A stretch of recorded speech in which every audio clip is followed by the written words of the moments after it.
kid, I was sent to Sunday school, and I do mean sent. There was nothing voluntary about it. And I think what most of us kids took away was basically that God was angry, particularly angry with naughty kids like us.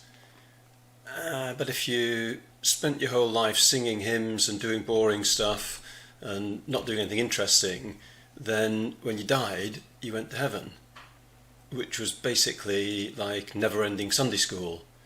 So not many of us were very interested, but it was made clear to us that the alternative, which also began with H, was considerably worse. Is it any wonder that most of my generation of the 60s gave up on organised religion the moment we could? But then in my sixth form, my cousin invited me to the Christian Union, and she said there'd be lots of girls there, because she knew that was far more likely to get me along than the perils of my immortal soul. And she was right, it worked. I went along and I was surprised, because I met a bunch of people who spoke and acted as though God was real and living.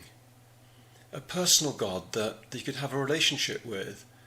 A God of love who wants the best out of us, and that's why it's sometimes a bit of a tough love.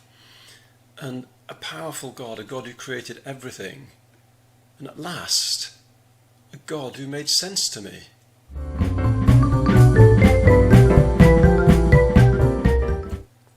What happened next was, I guess, career, money, car, houses, family, travel, stocks and shares. Well, it was the 80s.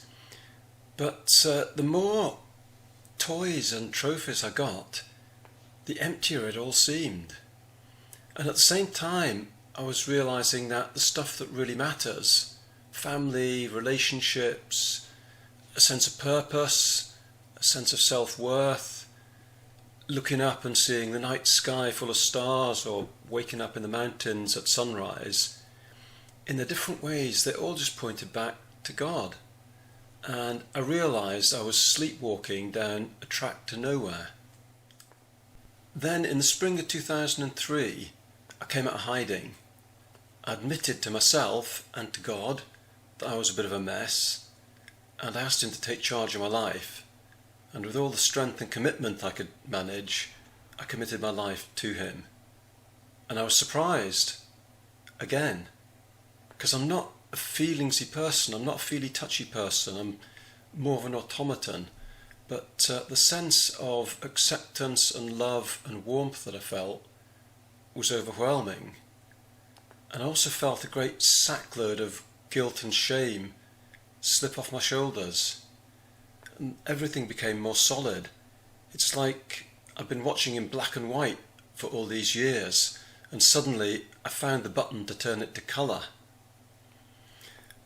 Well, that was 20 years ago, nearly 20 years ago, and he's been my constant friend and companion every day since then. I've had challenges and difficulties and doubts and dark times, even a short episode of depression, but I can honestly say I've never felt that I was facing any of those things alone. I've always felt he was there with me.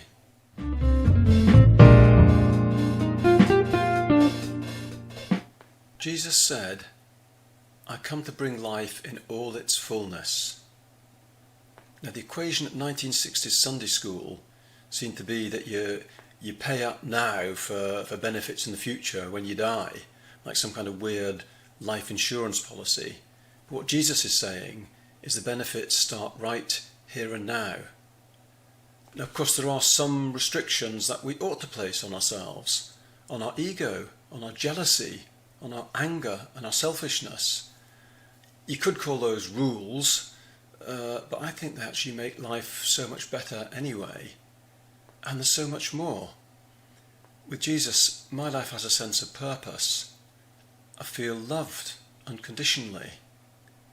And I feel like I know my place in the universe. And I'd say that's life in all its fullness.